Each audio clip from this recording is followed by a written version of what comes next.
What's going on, everybody? Just thought I'd do a nice little update on the bench, let you guys know what I'm doing and what I've been up to. And I'm still around, still building. And last build I had was the Old Tom Appreciation build. It was the 30 Ford. And I just thought I'd do the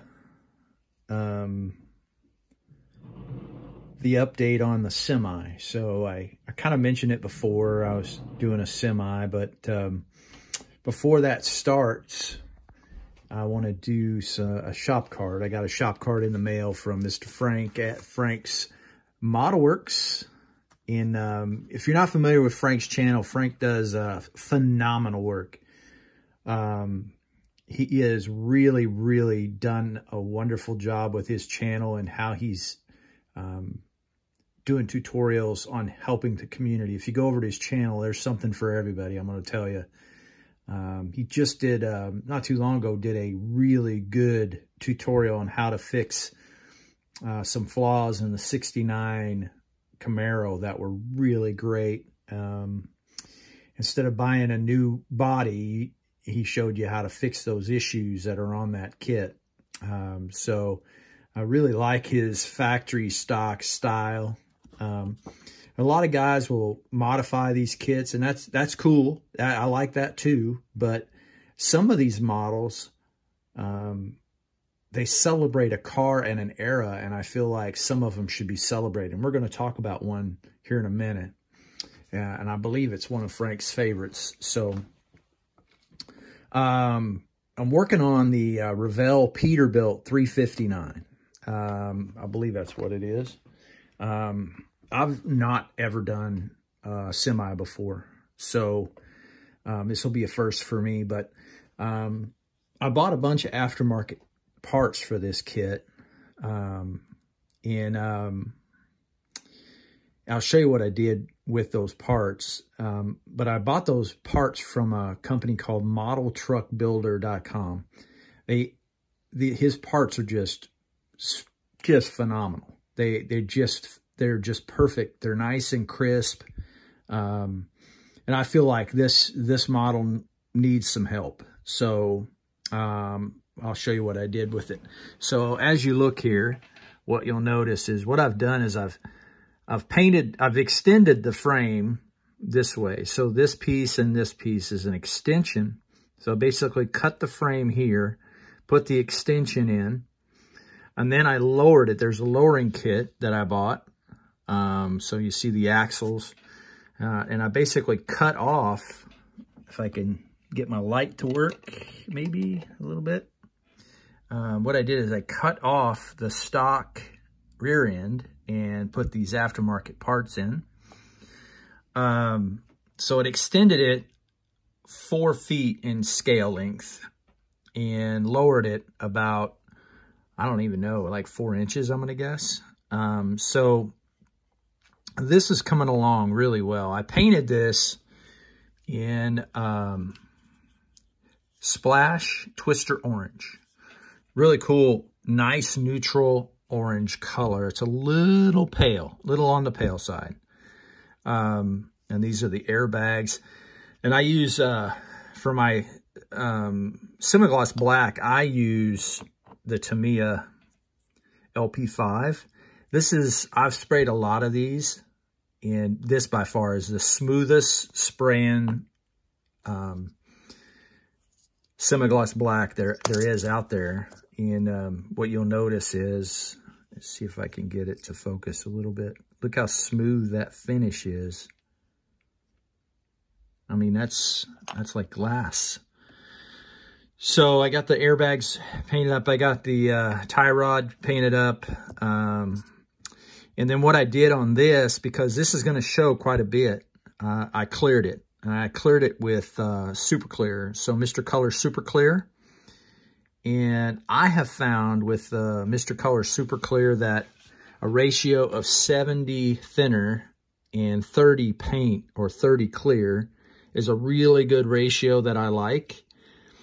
And I like to spray it just on the other side of so low it'll splatter.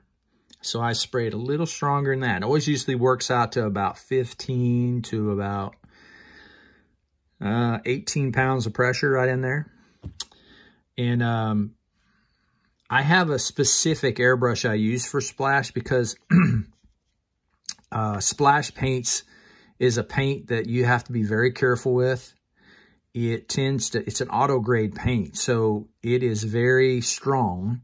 And what will happen with that is if you spray it wet, it'll craze the plastic underneath, and you'll get what I used to call road rash, but it looks very similar to road rash, and it messes up the finish. And the only way to really fix it is to strip it and start again. So to help me with that is I found this this airbrush right here, this Infinity by Harder and Steenbeck, is by far the best airbrush for that I found. And it comes in a 2 needle and it comes in a 4 needle. And it works really well. Unfortunately, that one needs to be cleaned. But now let's talk about some of the parts. Now, I'm going to paint this. Everything in the undercarriage is going to be orange with a few exceptions. Now, I went to Model Truck Builder and I bought these 150-gallon tanks that are going to go right underneath here. It's going to go right across here.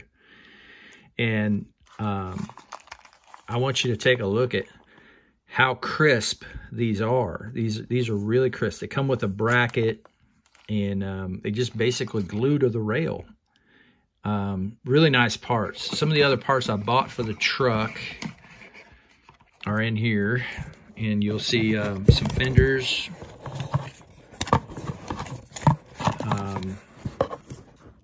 So I got 4 of those, I believe. Yeah. And then I got a visor for it. So that's pretty nice. And then I got these Vortex stacks that go on the side. Those are pretty nice. He makes some really good parts if you're looking into buying looking into building a semi. And I can't speak highly enough of them.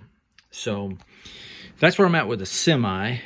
So I mentioned Frank in my earlier part of this video, and I want to bring his name back up for this next little segment because I have another build in mind that I'm going to do. It's going to be factory stock. And I think it's one of his favorite kits, if not his favorite kit. So it's going to be this kit, the 68 Charger. And really, really nice lines on this model. I am a huge fan of Mopar.